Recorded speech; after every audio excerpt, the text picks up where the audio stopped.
They revised the personality, and after 2 years, Bonanza reached to the second position. However, Greene's battle didn't stop there. He and Purnell had an argument. Robert so severely that the crew had to separate them. He quarreled with Michael Landon regarding the program. Additionally, Don Blocker's death in 1972, according to Greene, show ought to have concluded 6 seasons prior. What actually took place in the background? The reality is more sinister than the repeats ever were appeared. The birth of Lion Hayman Greene occurred on February 12, 1915. It was Canada experienced one of its coldest winters. Never observed. The temperature fell to 40 degrees. Daniel Greene, his father, had escaped from Russia after fleeing in 1902, assaults on Jews that are violent. He operated a small shoe repair business and earned only $8 a week in the conflict. The entire family crammed into a two-room flat at Clarence Street, 127. There were 6 survivors, among them Lion's grandparents included. They didn't use any English at all. The Lion slept on a flour sack-made bed, filled with newspapers. 1918 saw that the city was hit by Spanish flu and 200 people were slain in Ottawa alone. Lion, age 3, became very ill, with everyone assumed he wouldn't get pneumonia.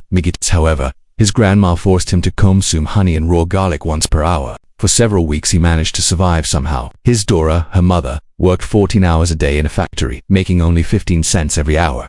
She brought home tattered at night. She discovered newspapers in wealthy localities. She taught with them. Lion's literacy and belief in education would spare him a life of destitution. Lion was 7 years old on March 15, 1922.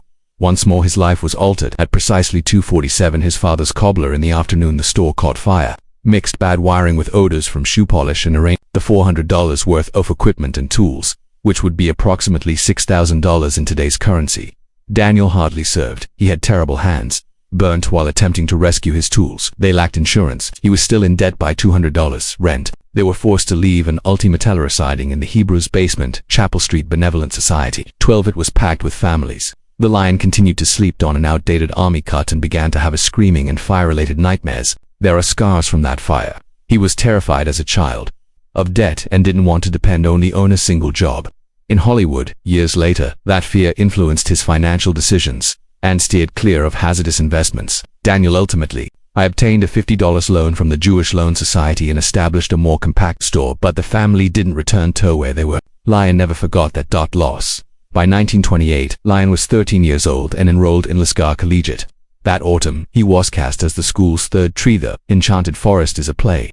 He had only 2 lines, yet he chose to stand on stage and spoke for 5 minutes, making fun of the dishonest city council in Ottawa. The crowd paused, then erupted in giggling. He made a joke about the mayor buying Yvonne Bad, then Rottenwood. Brought up the $10,000 controversy concerning Frank Plant. Mayor, 3 members of the board rushed out, and the wife of the mayor called for Lion to be expelled from school. He received a 1-week suspension, although the theatrical instructor drew him aside and explained he was quite talented that evening. Taught him 2 things. He first fell in love with performance's power. Secondly, speaking politics could be risky. To brazenly, Lion was 16 years old in 1931. The effects of the Great Depression were severe.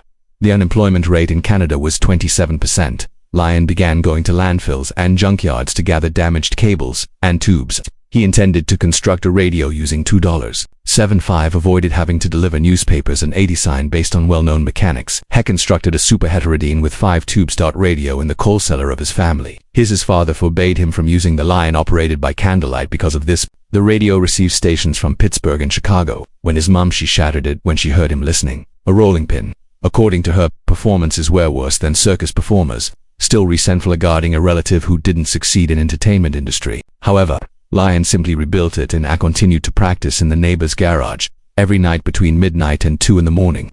He turned the headlines of newspapers into a handmade microphone. That radio turned into his getaway. Lion received his degree in June 1933. High school, the unemployment rate in Canada hit 30%.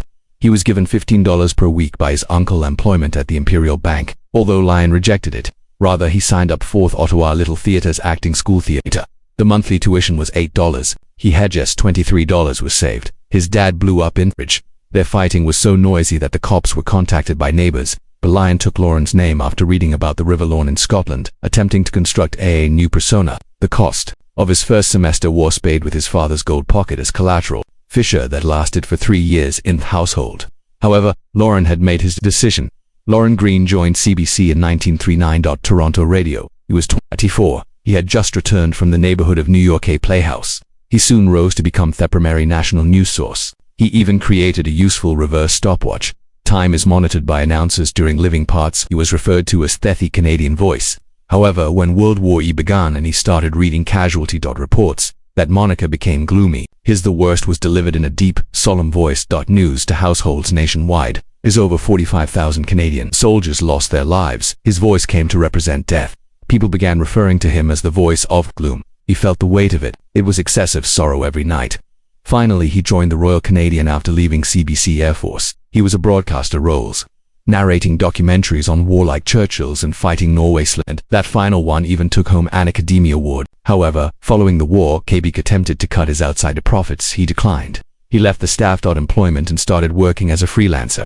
By 1945, in Toronto, Lorne had started a school known as the Radio Arts Academy. Up till 1905 it didn't bring him much money, but he wished to assist others. One of his Leslie Nielsen and Mayer were students. He learned both announcing and taking action. He poured all of his resources into it. Lorne was a co-founder of Toronto's Jupiter Theatre. It continued until 1954. Among the 15 plays they presented were 4 composed by Canadians. It was included in Lorne's larger goal is to construct something that is specific to Canada. The theatre didn't endure, yet it influenced Canada's national artistic voice. In 1952, Lorne relocated to Hollywood at 37 years old. He had received $200 a day at CBC Week. He began his career in Hollywood from scratch. His drama cost $3,000. Funding from the Canadian admonition, but his rich voice made, according to casting directors, he would not accept typecasting. He was given a break when Orson Welles hired him speak on a television program. Lorne nevertheless paid $500 for voice coaching to make his accent sound more natural. He accepted a contentious position in 1953, telling the story of the Heart of Time, a nuclear testing documentary. However, when he learned that the state had clipped video displaying abnormalities in creatures, he left the project and forfeited his $500 compensate. He had to do additional work because of that choice, but won him admiration from anti-nuclear groups. Warner Brothers Provided gave him a contract worth $15,000 in tight. He broke his nose in the crime movie spot, performing his own tricks. He continued to record, refusing to take pain medication.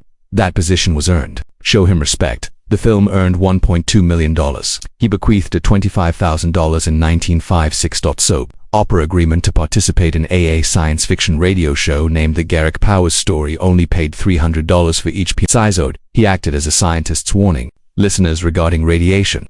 The part demonstrated his increasing worry about their surroundings. He even conducted studies at UCLA to confirm that his information waste. Through the show only ran 4 to 6 episodes, but it made him more visible to Leonis and other scientists and activists. Spaulding. He attempted to begin his Lorne Greene's own production from businesses. He contributed $15,000 of his funds to create a documentary discussing the 1812 war. $50,000 was required for the project. He needed to sell his $16,000 for a Burbank house, despite paying $18,000 for it 3 years prior. That setback was devastating. His Hollywood had been defined by the house. Arrival. That lesson stayed with him forever, about contracts. Later on in he made sure to include the Bonanza years provisions for creativity and profit share. All the chances he had taken. All he had discovered that every radio constructed every phrase that is whispered in the suffering. All of which helped to mold the man he would surely appear on screen. Additionally, the world was so good to meet him at last, prior to anyone who heard his voice on TV. Early in the 1940s, Lorne Greene spoke in a thick Canadian voice. Radios nearly every evening. He didn't provide amusement. He brought war. Between 1940 and 1945, he recited the names of fallen warriors, provided information on fort, and informed others about defeats abroad. He spoke in a soothing yet strong tone, and it caused families to become immobile. They dubbed him the Doomsday Voice. Some even shut off the radio as soon as he arrived, too scared to find out whether their son or brother came next. More than 2 million every night. Canadians listened. He was more than a voice. He was the voice of heartache. In this period, he was additionally acting as a flying officer within the Canadian Air Force Royale. He had to wear 2 outfits, one for combat and another for radio, and both had a significant impact on his Years later, he acknowledged that he had nightmares about broadcasts. In 1945, Lorne attempted to make something less heavy. He created a novel type of backward-running stopwatch that was helpful. Radio hosts are aware of their time constraints. Left. It became the norm for the studio. He opened the funds from that invention. A Toronto school known as the Lorne Radio Arts Green Academy. Starting in 1945, it trained 381 students till 1952. Almost 90% of them were hired. Broadcasting. Leslie was one of 2 of them, James Ducan and Nielsen, both of whom would turn into celebrities. However, Lorne was excellent at instructing, not at managing a company. He overspent on the structure and the apparatus. In 1952, the school moved to Brooklyn. He needed to close it, sell fee construction, and make use of what was left to go to Hollywood. That move nearly destroyed. He was not welcomed in Hollywood. With arms wide open. Between 1952 and 1959, Hugh was repeatedly informed that his tone of the speaker was excessively solemn. Directors stated that Hugh was too rigid for humor or romanticism. Hindley received stern or fatherly parts. He appeared in barely 12 TV shows in 7 years. 4 films and television series. It barely made a profit. The invoices. He performed voiceovers. Attempt to preserve food under false pretenses on the table. He was prepared by 1957. Tour assigned, but his spouse persuaded him to stay another year. That additional year brought about a change. Everything. In 1958, his appearance on Studio One's live TV attracted the attention of the producer of Bonanza. That made Theodore, although the swing was not wide, correct. Prior to the 1958 hiatus, he took a little role beside Ulay in the Buccaneer Charlton H. and Briner during swordplay exercising. He suffered a severe cut in the leg where a little artery was severed. 23 stitches were required. When filming he concealed the damage for weeks. He self-bandaged it and proceeded, without limping, and continued to struggle despite the agony. Twice the wound reopened, and he had to receive covert medical care at a neighboring. His doctor and wife were the only ones who were aware of its severity. He almost died from the virus. Next, he received an opportunity in 1959 for a part in a new Bonanza is a Western television series. At 44, Hugh was informed that he could decide whether to play the oldest son or the father. He inquired Leslie Nielsen, his former pupil, forgot. Leslie instructed him to play. He will be the focal point of the narrative. Lorne played Ben Cartwright and agreed to a 7-year contract at $20,500 each episode. The program would air Inkler, which was uncommon in those days, on September 12th. Bonanza made its debut. 1959.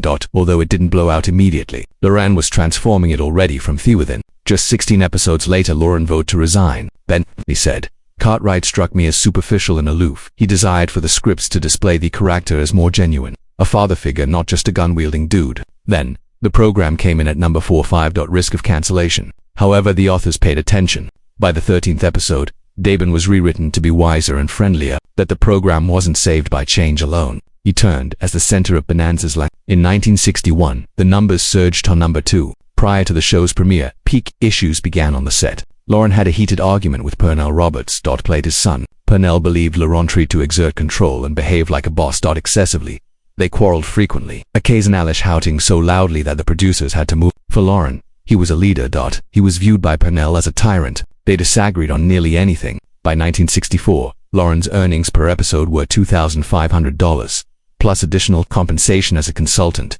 Pernell's base pay was the same, but that made the gap wider. When after 202, Pernell quit the program in 1965. Michael Landon jokingly said, "We took taking a cue from the dinner table and divide the take 3 ways rather than." Lorne's demand for reform arrived from a deeper source. He had also witnessed lots of war. Episode 13 of the first season, he questioned the producer about why are we pointing a gun at people all the time. Hesitate. The Cartwrights ought to provide compassion before aggression. That tiny the tone of the show was altered by a comment. The Bonanza gained notoriety for its moral teachings, yet merely shootouts. It addressed racism, dignity, and fairness. That was all. It's Lorne's fault. His personal history throughout the conflictants put him to strive for greater things. By his pay in 1961 was $10,000 per. However, nobody was aware that he discreetly donated 20% of that, around $2,000 for each show, to support the Canadian War. He carried out this covert action for you. The IRS just discovered it during tax season.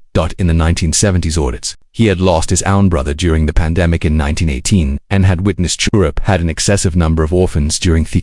By 1973, when Bonanza came to a close, he had given more than $400,000. Today, that amounts to around $2.8 million.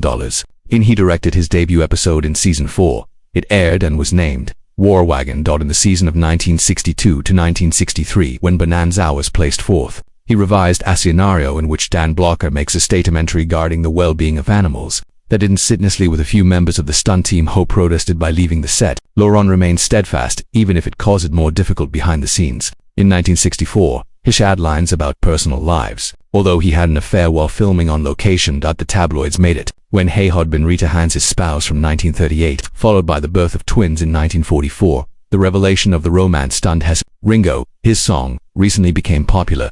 December 5, 1964. Moderator Onion remained on top of the Simplexic's week listening chart. The guilt reached him. He contributed to an episode's writing. Centered on family principles, attempting to repair his reputation while addressing personal apologies. Ringo's song had been an unexpected success. A lot of youthful consumers believed it to be about Ringo Starr. It wasn't. Lorne, however, continued to make her way around royalties of $500,000.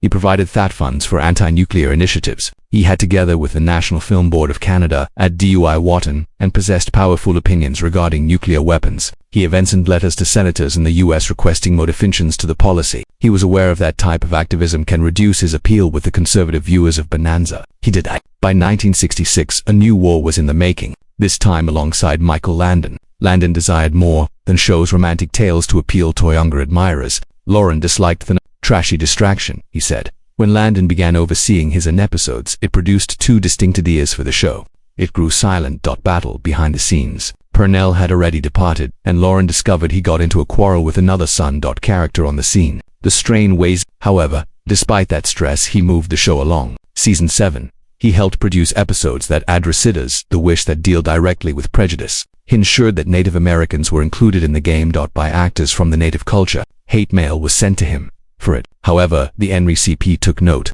that he was commended for breaking old stereotypes. Bonanza made use of its enormous platform. It remained among the top 5 shows to discuss actual problems. That was Lorne's fault. Lorne Greene had already established as a household name through Thine 1973. But Bonanza came to an end. He portrayed Ben Cartwright for 14 years.